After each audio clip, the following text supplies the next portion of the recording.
নমস্কার বন্ধুরা, এক মুঠো স্বপ্ন চ্যানেলে সবাইকে স্বাগত।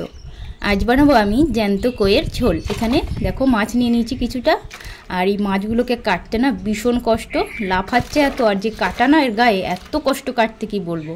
তবু এগুলোকে দেখো শেষমেশ আমি কেটে একদম নুন হলুদ মাখিয়ে রেডি করে নিয়েছি। এবার আমি এগুলোকে ভেজে নেব।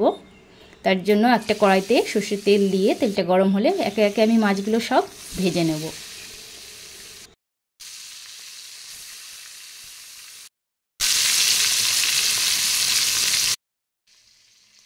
মাছগুলোকে বেশ ভালোভাবে ভেজে এবার আমি তুলে নেব।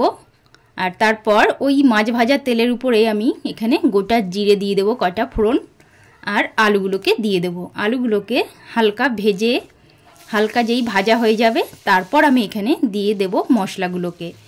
আর মশলা আমি এখানে দেখো নিয়ে নিয়েছি পেঁয়াজ বাটা, আদা বাটা, রসুন বাটা, লঙ্কার গুঁড়ো, ধনের গুঁড়ো, জিরের গুঁড়ো, আর হলুদ, পরিমাণ মতো লবণ। এবার আমি এখানে মশলাগুলোকে দিয়ে দেব।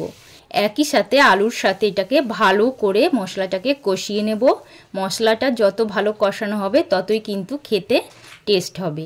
আর এখানে আমি ঠান্ডা জল কিন্তু দেব না, দিয়ে দিয়েছি গরম জল। গরম জলটা দেওয়ায় কিন্তু তরকারির স্বাদটা আলাদা হয়। একটু ফুটে এলে ভাজা মাছগুলোকে দিয়ে 10-15 মিনিটের জন্য এখানে আমি ঢাকা দিয়ে দেবো।